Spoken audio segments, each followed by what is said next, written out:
In March 2010, he was elected president of the PSD in Portugal, and then in May 2011, he led his party to victory and to government. In this short period of time, he has put in place a set of reforms that are placing Portugal firmly back on track.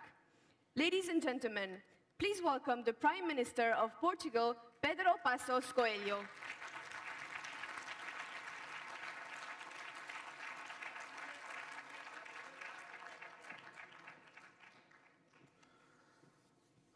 Mr. President, Wilfried Martins, dear colleagues and friends, let me start by congratulating Mariano Rajoy for his impressive victory. Your victory is a sign of renewed hope and confidence, not only for Spain and our EPP family, but for the whole European Union. I wish you all the best, Mariano. The European Council will meet tonight and tomorrow. The eyes of the world will be upon us. Never before have we faced such a difficult test. Everyone is expecting from us a robust, credible, and resolute answer. And it is not only the expectations of financial markets which should be worrying us.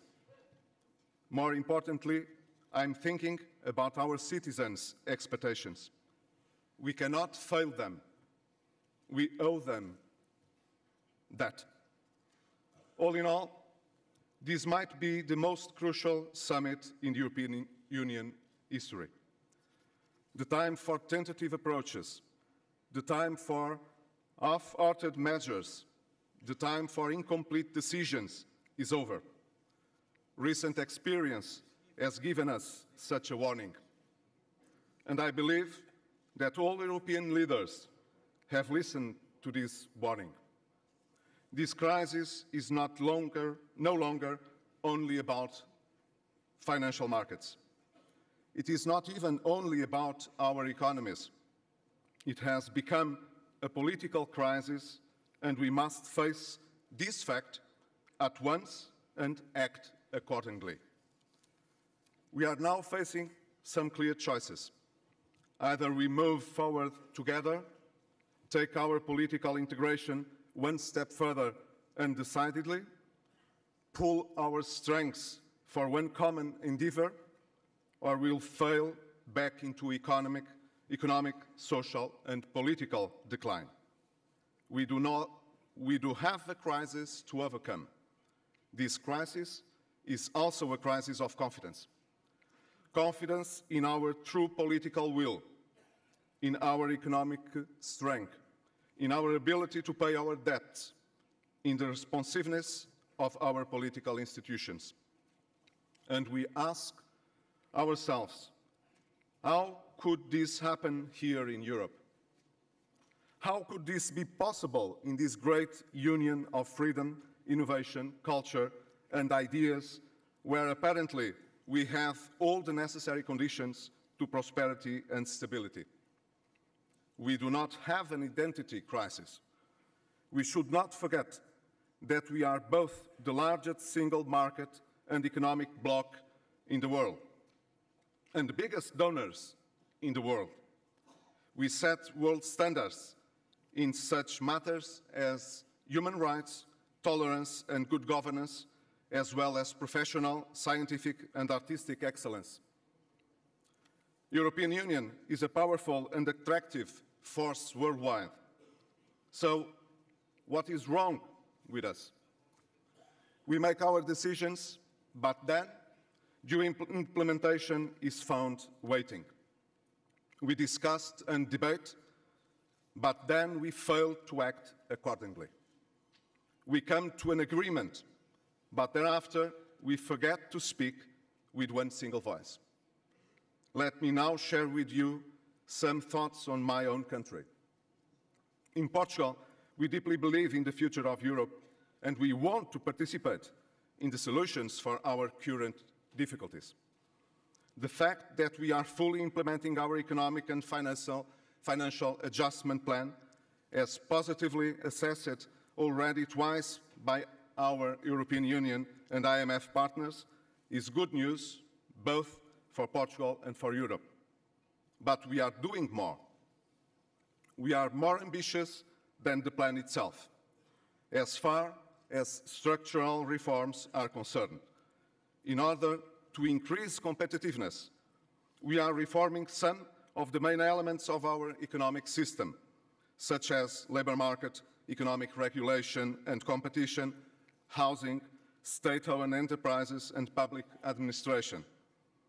We are opening our economy with an ambitious privatization program and attracting foreign direct investment. But we don't lose sight from the absolute imperative of budget consolidation.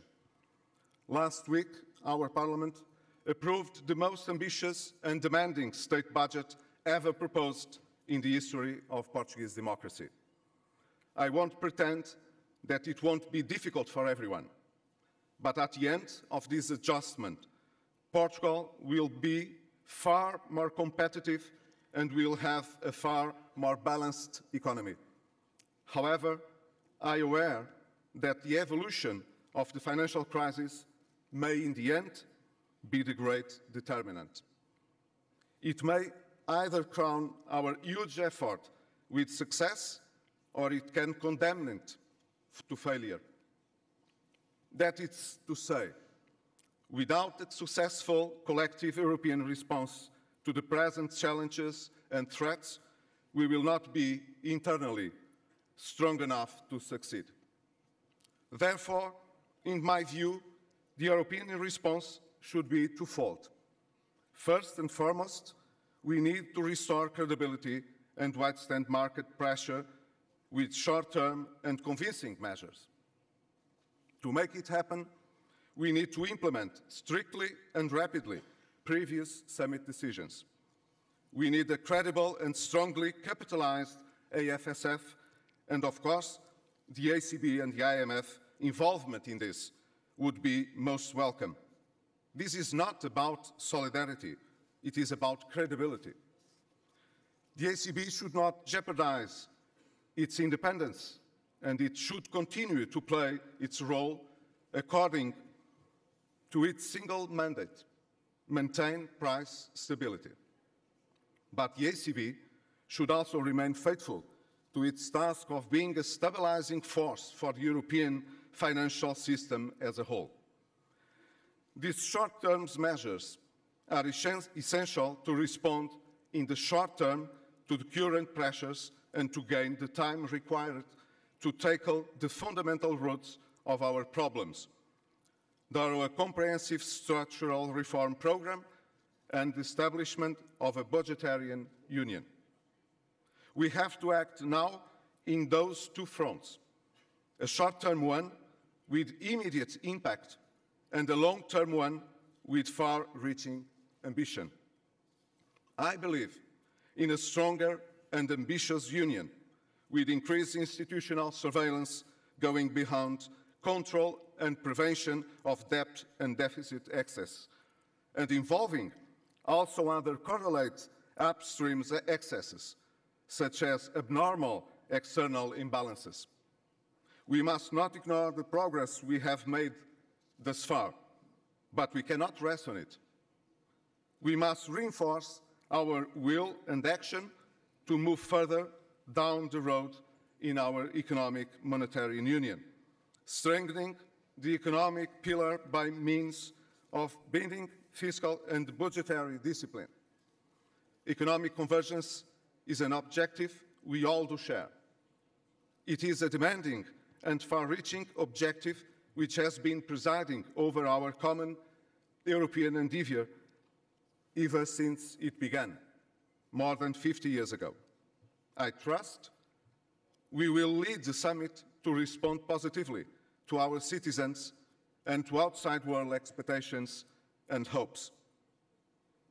I believe, years from now, people will look back to those days in which we were put into the test. I'm confident they will say that we rose to the challenge and opened a new path of prosperity and freedom for our common good in our common home. Thank you very much.